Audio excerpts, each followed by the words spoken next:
The Great Proletarian Cultural Revolution started with a man by the name of Mao Zedong. Mao Zedong believed that the only way to maintain a victorious nation would be to have a large-scale social transformation. Zedong also believed in Marxism, which is essentially the basis of communism. Mao Zedong and the rest of the Chinese Communist Party created a set of rules called Maoism. This doctrine consisted of the importance of small industries and agriculture.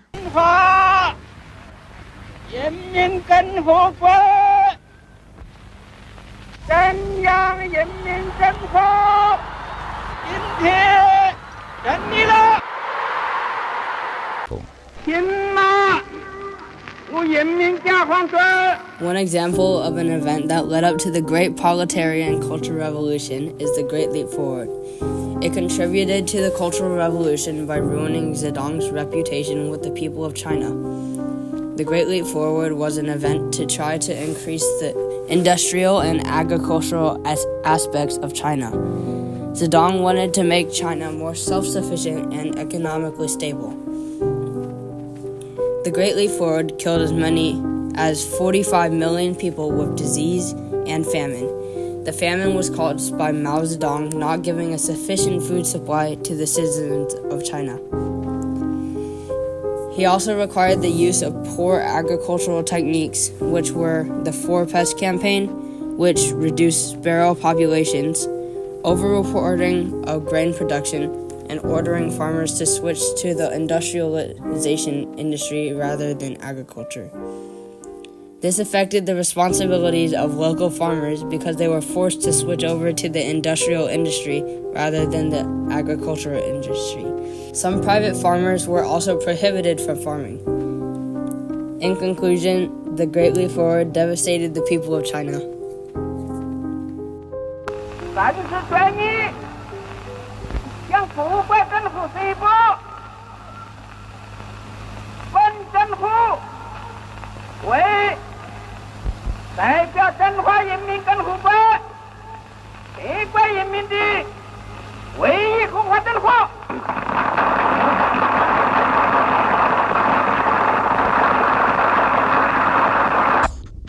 The Great Proletarian Cultural Revolution of China was a disastrous plan devised by Chairman Mao Zedong, who claimed 2 to 3 million lives.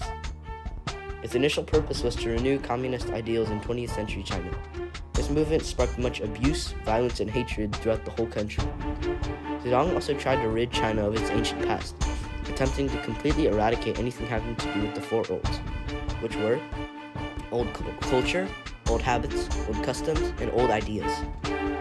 Many innocent citizens were accused of following the Four Olds. They were killed, tortured, or harassed for even just being associated with them.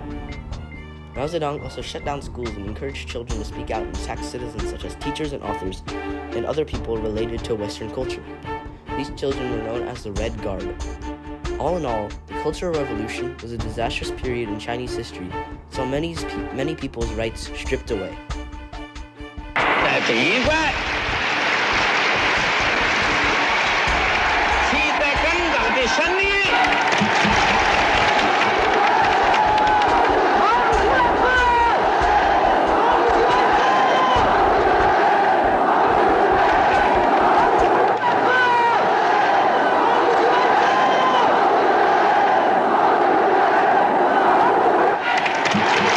Many historians believe that the Cultural Revolution never really ended because of its remaining effects on China. The Cultural Revolution killed 2 to 3 million people. Families were torn apart, and many were sent to labor camps or rural areas for the re-education process. 3 million members of the CCP and other citizens waited to be reinstated to their former positions.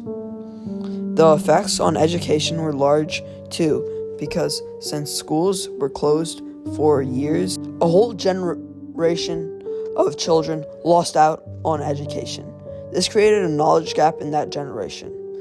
The responsibilities of these children were joining the Red Guard, enacting in mass criticism, and destroying cultural artifacts. Industries were negatively affected because they were shut down for years, and urban development was disrupted because of bad labor conditions. China made reforms though. 90周年的时候，我们中国代表团全体同志受中国人民的委托，来到莫斯科，向我们的首领兄弟们表示崇高的敬意和热烈的祝福。中国的命运已经操在中国人民自己的手里，那么中国就会要像一个什么东西呢？像一个太阳一样，太阳升起是东方那样，以自己辉煌的光影普照大地，迅速的上帝反动政府留下来的污泥浊水，只好见证的长山建设起一个崭新的、强盛的、名副其实的中华人民民主共和国。不出中华民国是民。The society shifted some to modernization, so less strict control. The society also shifted from a planned economy to a more open mixed economy. This was led by Xiaoping in the late 1970s after Mao Zedong's death. It was his responsibility to change China for the better after the destruction to the schools, society, and the government. In the education sector, it was reformed with a focus on science, technology, and higher education. It was children's rights to be allowed to have education. Universities were reopened and standardized exams similar to those in America were being reinstated. The cultural shifts included a broader shift towards being more practical than theoretical. The society didn't want to be purely ideological. The Cultural Revolution left deep scars on China, and reforms are still being made from it, so it will still remain a horrific time period and a sensitive topic in China.